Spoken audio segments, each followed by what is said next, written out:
Jeddah chamber of কমার্সে অনুষ্ঠিত হল বাংলাদেশি পণ্যের ক্যাটালগ প্রদর্শনী পরিদর্শন করেন চেম্বার অব কমার্স অ্যান্ড ইন্ডাস্ট্রির deputy secretary general Hasan Ibrahim দাহনান।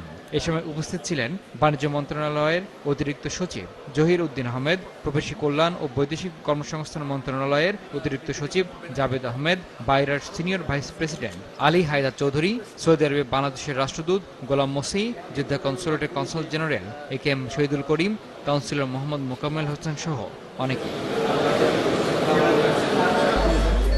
কাতারের নবীনগর উপজেলার প্রবাসী কল্যাণ ঐক্য পরিষদ 2016-এর অভিষেক অনুষ্ঠিত হয়েছে। মোস্তফা আহমেদের সঞ্চালনায় এতে সভাপতিত্ব করেন সংগঠনের সভাপতি মোহাম্মদ নাজমুল হোসেন। প্রধান অতিথি ছিলেন নজরুল ইসলাম ভূঁইয়া।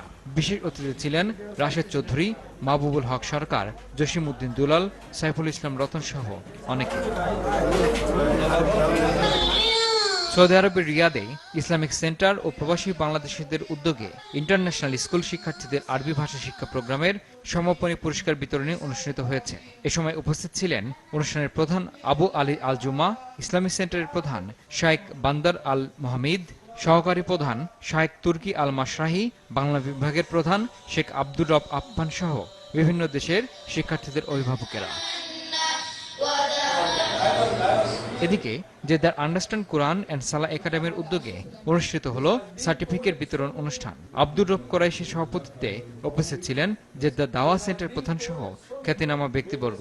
কোরআনকে সহজবোধ্য করতে 20 বছরের সাধনায় ডক্টর আব্দুল আজিজের নতুন পদ্ধতির আবিষ্কার নিয়ে আলোচনা হয়। এতে জেদ্দা প্রবাসী বাংলাদেশি 60 শিক্ষার্থী কোর্সটিতে অধ্যয়নরত।